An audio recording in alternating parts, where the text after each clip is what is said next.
A los autores. Carlos Reyes, ¿cómo estás, Carlos? Hola, muchas gracias por invitarnos y eso, aquí estoy bien. ¿Bien? Ya, muy bien. Y Rodrigo Elgueta, ¿cómo estás, Rodrigo? Bien también, muchas gracias por la invitación y bueno, acostumbrándonos a este nuevo estilo de vida sin luz. Ah, todavía estáis en Estoy luz. sin Rodrigo luz, es de los sin luz. así que he tenido que aprender que, se dibuja hasta las 5 de la tarde. Se estaba pensando, ¿y tú qué Sí, pues. dibujas? ¿Cómo así? No, ya a las 5 hay penumbra y tengo que dejar parar y después tengo que animarme a dibujar con velas. Entonces tengo que tener 3 velas, pero no abuso mucho porque uno siempre le dijeron cuando niño no leas con vela, no dibuje con vela porque te va a hacer daño a la vista y eso queda en el inconsciente. Sí, y es real, pero al mismo tiempo pensaba en las cosas es como fascinantes que puedes dibujar a la luz de Sí. las velas y que cuando ya no estás a la luz de las velas y las miras y es como, wow, esto es otra cosa. Y en silencio, en la penumbra y en silencio. Ah, claro, no podemos pasar. Como los maestros y las Exacto. maestras del pasado. Bueno, mira, como me estás regalando la entrada para hablar de los Sagnam, ¿cierto? Y una cosa que aparece una y otra vez a lo largo del libro, esta idea de la precariedad material, ¿no? En que vivían ahora. A mí me cuesta, a propósito de lo mismo que aprendí leyendo el libro, ¿no? Pensar de precariedad, eso está medio desde nosotros.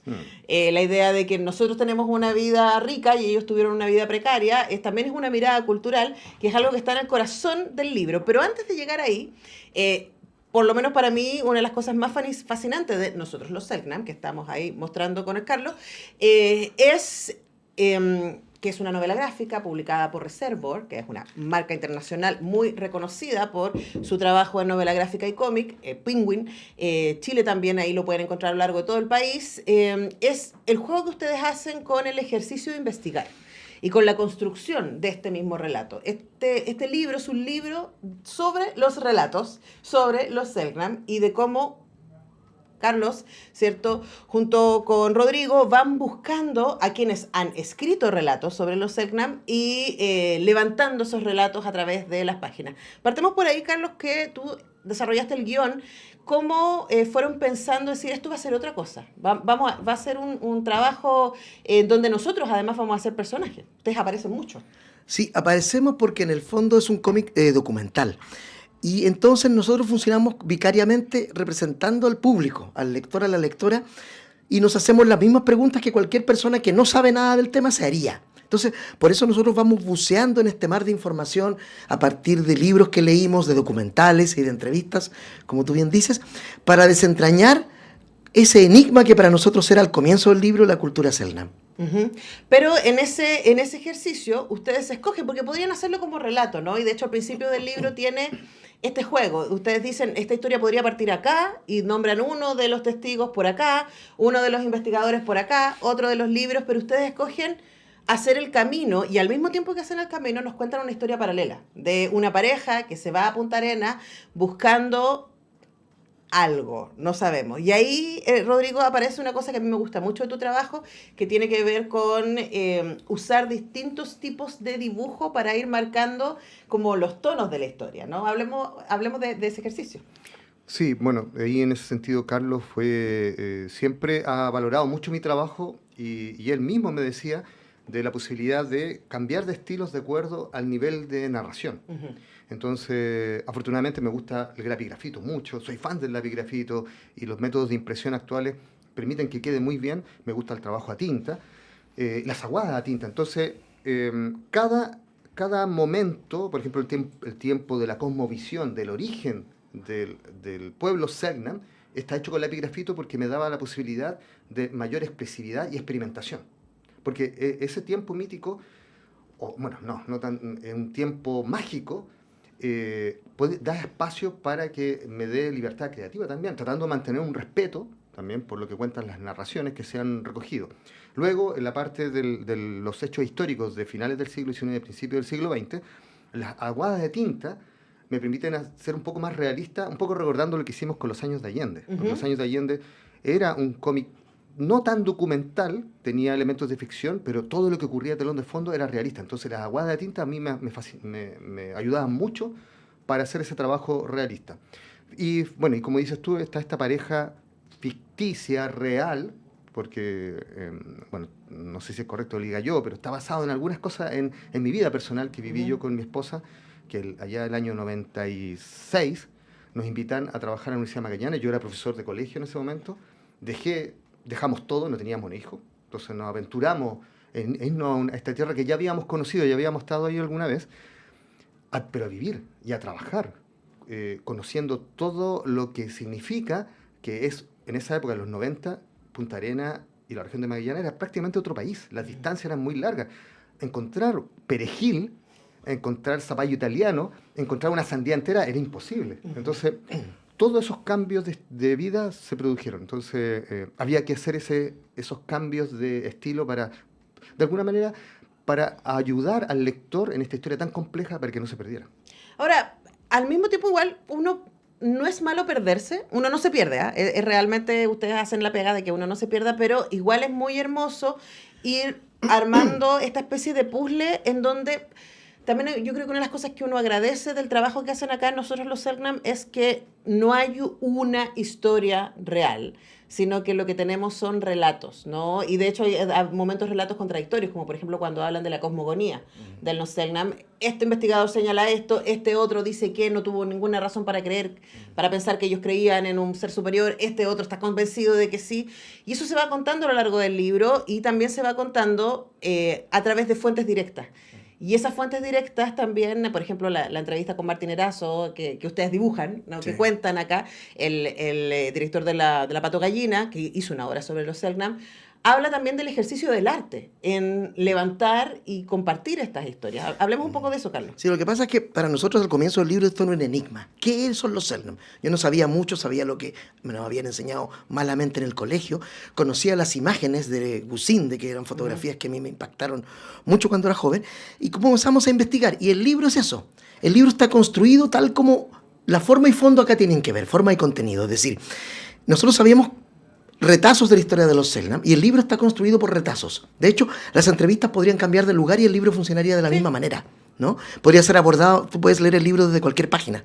Porque eso es, como tú dices, es un puzzle, es un enigma que vamos descubriendo y los libros no podían ser solo la única fuente. Había muchos libros que se contradecían, como tú bien dices, ¿no? Un cura decía, no, ellos tienen un Dios único, no sé, como los católicos o los cristianos, y otro decía, no, es una invención de los curas. Entonces esos diálogos los ponemos en el libro. Pero también era necesario, yo creía, y Rodrigo también, hablar con gente que había trabajado sobre este tema, sin saber mucho o sabiendo mucho de los Selknam. Nos interesaba mucho construir esto porque al principio, cuando hicimos el libro, pensábamos, al igual que la mayoría de la gente en Chile, que ya no había cultura Selknam. Entonces dijimos, pucha, como no hay, hablemos de la gente que ha trabajado el tema, a ver cómo lo han abordado, qué cosas nos pueden decir de esta cultura. Y en la mitad del libro nos damos cuenta que sí existen, y ahí cambia el libro. Por eso que la última en hablar es una Selknam, justamente. El libro es eso, es una búsqueda.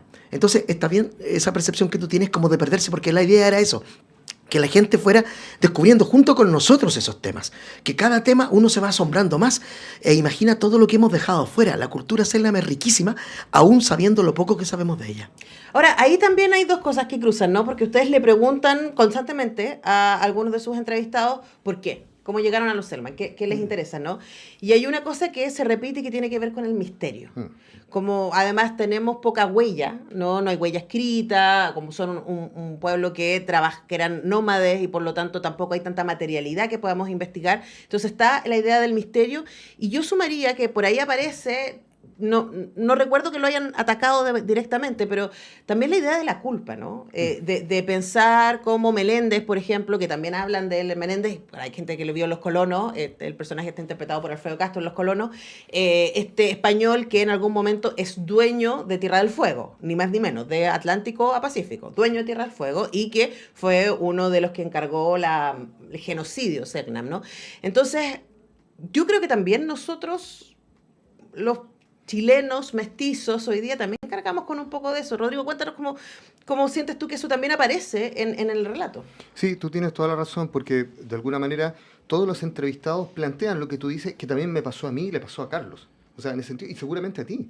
O sea, esa fascinación con respecto a esta complejidad de esta cultura que vivía en un ambiente donde tenían que adaptarse a la fuerza, donde estaban en un nivel de una cultura de recolectores y cazadores, nómades, con una riqueza cultural tan impresionante. Ya esa contradicción es, y entre paréntesis, para todas las culturas fueguinas, o sea, todas las culturas de los canales, que son culturas que no conocemos mucho, pero tienen una complejidad muy alta. Y claro, y después relacionarlo eso con el exterminio, la persecución y la forma en que fueron exterminados, es muy terrible. Entonces, ese sentimiento de contradicción es lo que hace que sea una epopeya que tenemos que conocer, y además es una historia muy, muy actual, porque esto se está desarrollando en este momento. Sí. O sea, por eso nosotros con Carlos nos quedamos impresionados de la cantidad de gente que se fascina por esta cultura, que quiere saber sobre esta cultura, porque además está ocurriendo ahora el proceso ya fue reconocido como una etnia viva, pero ahora están en el proceso de reconocimiento de los descendientes. Sí, yo quiero agregar algo sobre la culpa, es cierto. Yo creo que todo Chile tiene culpa sobre esto, ¿no? Pero los que tienen la verdadera culpa nos han querido hacer ver que solo Popper, Mans, se encarga acá de decir que en su investigación él descubrió que Popper asesinó a unos Selman una vez y después nunca más. Claro, pero es el de la foto. Claro, es la de la foto. Y el otro es uno de los verdaderos asesinos sanguinarios, era McLennan. Pero en realidad lo que dice tanto Mans como Marchante, que es un investigador español que trabajó el tema de Menéndez, es que los verdaderos asesinos son los estancieros, Menéndez y compañía. Sí. Ellos son los que mandan a asesinar a los Selknam. Popper, por ser el de la foto, aparece como el gran asesino y como que los demás están exculpados. No es así. Los estancieros, esos nombres de personajes que están en las calles de Punta Arenas, esos prohombres, son los verdaderos asesinos de los Selknam. Sí, mira, justo ayer estaba haciendo una clase sobre masculinidades en el cine chileno y hablamos sobre los colonos, ¿no? Y uno de los talleristas traía a colación exactamente eso mismo, que Punta Arenas está lleno de esos nombres, ¿no? Y ahí hay una reivindicación de una mirada occidental, europeizante, de los conquistadores versus los salvajes. Y también yo creo que es otra cosa que aparece en el libro y que, independiente de lo que dice Rodrigo de la contingencia de esto respecto al mismo pueblo Selknam, yo creo que también es contingente respecto a nuestra pregunta por la otredad. Que ustedes lo ponen en el libro y que tiene que ver con que también tratar en la Inglaterra victoriana, tratar a estos de salvajes me hace a mí civilizado por comparación, ¿no? Y no tengo ni las herramientas ni el interés de poder reconocer esta otredad, y esa es una cuestión que nos sigue cruzando hasta el día de hoy. Ahora, Rodrigo, ¿cómo uno dibuja eso? Sí, bueno, dibujar esta historia, me acuerdo cuando vinimos por Víctor Jara a conversar contigo, también conversamos eso, lo difícil que es trabajar estos temas tan terribles, tan humanos y que están vivos todavía en la emocionalidad del país. Entonces, claro, le afecta de alguna manera, pero yo creo que el dibujarlos también es un proceso de catarsis mío y de sanación. O sea, yo me siento sumamente orgulloso de lo que hice, me siento muy contento y privilegiado de haber trabajado este tema en esta novela gráfica, haber trabajado con Carlos, y ver también la respuesta de la gente. Entonces, eso es sanador. Porque uno se enfrenta a esta historia, se enfrenta a este misterio, se enfrenta a esta culpa, y además la desarrolla, la organiza y la puede entregar en una actividad pedagógica. Entonces, eso es bien importante, una de las capacidades que tienen los artistas, una de las cualidades. Pero también al mismo tiempo poner esto en el tapete, colocar una alfombra que tiene mugre y sacudirla para que el polvo se levante, también es un proceso de sanación para el colectivo, para la sociedad, de todas maneras. Por conocerlo, ¿no? Conocer también de dónde venimos. Ahora, antes de dejarlos ir, no puedo evitar, además, porque, como ustedes saben, yo soy una recién llegada al mundo del cómic, estoy recién empezando a leer cómic, y una de las cosas que me fascinó de nosotros los Selknam es también la autoconciencia del ejercicio de construir una novela gráfica. Y de hecho hay una página hermosa donde ustedes se meten a una página de cómic y explican cómo funciona, y nosotros vemos fantasiosamente, es como el backstage, ¿no? Como los efectos y cómo se está haciendo eso. Cuéntanos, Carlos, también por qué era importante en este relato de relatos también levantar el ejercicio de construir una novela gráfica, hacerla documental, mostrar las entrevistas, pero también mostrar el juego que hay detrás. Bueno, si tú recuerdas, el libro comienza y termina con una tormenta de nieve, y de pronto aparecen los textos, ¿no? Aparecen estas letras que son como la primera página del guión. Yo sentía que estábamos en ese momento, estábamos haciendo una ficción sobre una cosa casi como ficción, como que la gente veía a los Selman como una ficción. Cuando uno ve las fotografías dice, ¿qué es esto? Estos no son humanos, estos son extraterrestres. ¿Qué es estas figuras? ¿Qué es Kotaix o Jalajaches con estos cuernos? Para mí siempre me evocó mundos no humanos, una cosa cuando era muy niño. Entonces el libro empieza con esa conciencia de estar hablando de algo que ya no existe. Insisto, a la mitad del libro nos damos cuenta que no, los Selnam existen, están vivos ahí en las calles de nuestro Chile. Entonces, de ahí viene esta autoconciencia, porque más, como tú bien dices, como es un libro de historias o relatos de relatos, no podía sino comenzar con la autoconciencia del relato, de que estoy haciendo ficción sobre algo que ya no existía en ese momento. A pesar de que después, insisto, nos dimos cuenta que sí existía. De ahí viene eso.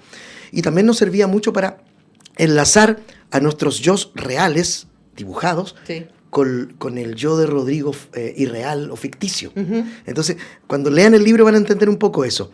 Y porque también el libro comienza con 2 citas, una de Pato Mans y una de un gran escritor de ciencia ficción, que Brian Aldiss, que para mí representaba un poco el estado de situación en ese momento de nosotros con los Selnam. Y es que dice en el prólogo, dice, en el prefacio, dice: el largo espejo del pasado está hecho añicos y las astillas han sido pisoteadas.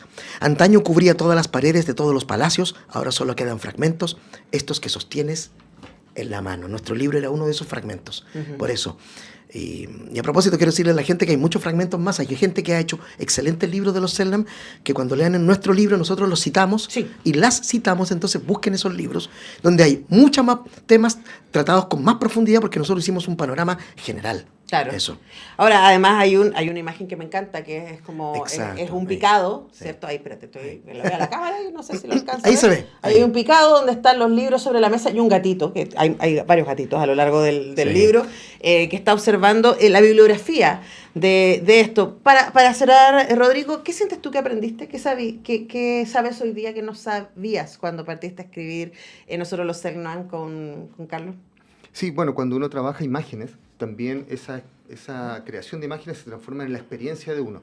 Yo creo que fue atreverme a enfrentar una cultura tan compleja, tan rica, y también al mismo tiempo todas las culturas indígenas de Latinoamérica tienen esa complejidad que se te llena la mente y el alma de esas imágenes que pasan por tu mente y uno las tiene que plasmar, y aprendí que las personas que ven estas imágenes son sensibles también. Entonces hay mucha comunicación. Y eso yo creo que el cómic es una gran herramienta justamente para este viaje de imágenes. El escritor crea imágenes a través de la lectura, pero el que hace imágenes entrega, se relacionan, conversa y también amplía la experiencia estética del lector. Claro, y además también nos pasa eso, ¿no? Sí. Como tú dices, uno tiene una experiencia mientras lee. Nosotros los Selnam hemos estado conversando con sus autores, Carlos Reyes y Rodrigo Elgueta. Lo pueden conseguir en su librería favorita o también por internet, porque está en Penguin. Está publicado por Reservoir Books, además que es una tremenda editorial de novela gráfica. Carlos, Rodrigo, muchas gracias por venir. Muchas gracias. Un placer tenerlos acá. Nosotros tenemos que irnos a la música, a la pausa, y ya regresamos.